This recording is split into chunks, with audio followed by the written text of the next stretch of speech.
You know Spider-Man, right? The friendly neighborhood hero we all grew up with. But what if I told you his creator was one of the most mysterious, reclusive figures in comic book history? Meet Steve Ditko, the genius behind Marvel Comics.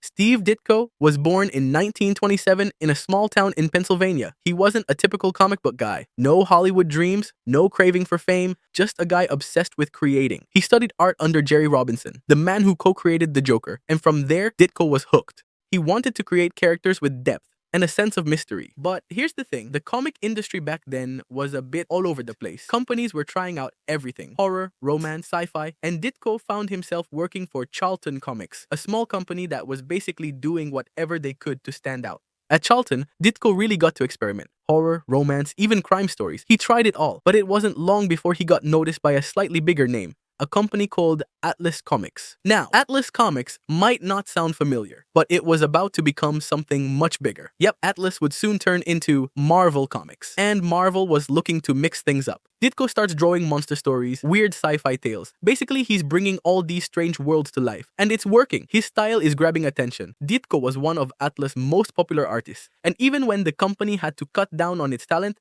Ditko kept his job.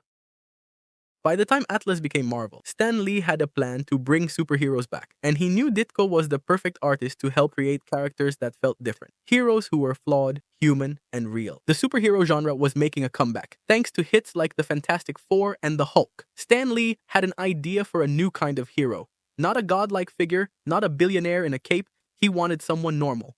And that's where Spider-Man comes in. Spider-Man didn't start out as the hero we know today. Stan Lee's original pitch was, let's just say, rough. He imagined a teenager with spider-like powers, but the design, it didn't really stand out. Ditko took Stan's idea and completely transformed it. He gave Spider-Man his iconic look, the slim, acrobatic frame, the webbed costume, and the mask that covered his entire face. Ditko believed that hiding Peter Parker's face made him more relatable. It could be anyone under there. This concept stayed with the character forever. Anyone can wear the mask. You could wear the mask. If you didn't know that before, I hope you do now. And then we have the villains. Ditko didn't just create Spider-Man's world, he filled it with some of the most iconic villains in comic book history. Dr. Octopus, the Green Goblin, the Vulture, each one was unique, and each one reflected some part of Peter's journey. These weren't just bad guys, they were characters with their own motivations. But here's the thing, while Spider-Man became a massive hit, the relationship between Stan Lee and Steve Ditko, not so great. Ditko was a deeply private, independent person, and he didn't always agree with Stan's way of doing things. Creative differences started to bubble up, especially over how much credit each of them deserved for Spider-Man's success. Steve had said, having an idea is nothing, because until it becomes a physical thing, it's just an idea. So I said to him, well, I think the person with the idea is the person who creates it. And he said, no, because I drew it. Anyway, Steve definitely felt that he was the co-creator of Spider-Man.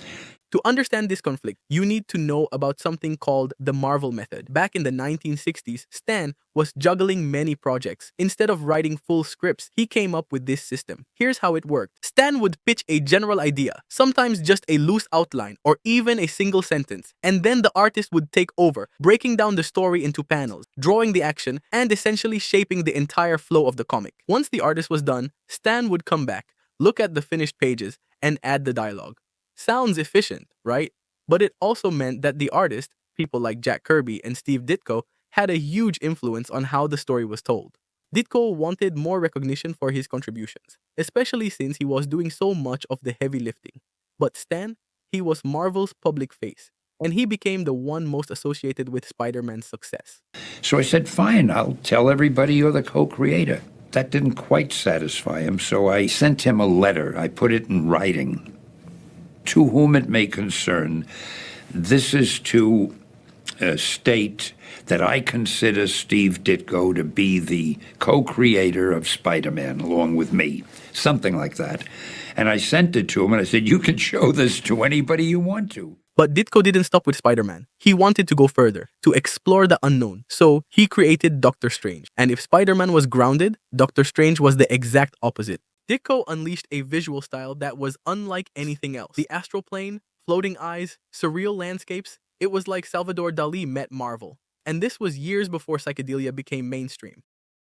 Before it all fell apart, Ditko's work on The Amazing Spider-Man was evolving, pushing boundaries in ways that made the series one of the best series of Marvel comics. When Ditko started on Spider-Man, his art had a scrappy, almost raw quality. Peter was drawn as skinny, awkward, even clumsy, a kid figuring out how to navigate his powers and his life. But as the series went on, Ditko's art began to reflect Peter's growth. His lines became sharper, the action more dynamic, and Peter himself seemed more confident. And then there's The Amazing Spider-Man number 33. If you've read it, you know it's iconic. Trapped under tons of rubble, Spider-Man pushes himself to the limit. Not just physically, but emotionally. Ditko's art in this issue is pure storytelling. Every panel builds the tension until, finally, Spider-Man triumphs. But all of this creativity came at a cost. As Ditko's role in shaping the stories grew, so did the tension between him and Stan Lee. Ditko wanted control.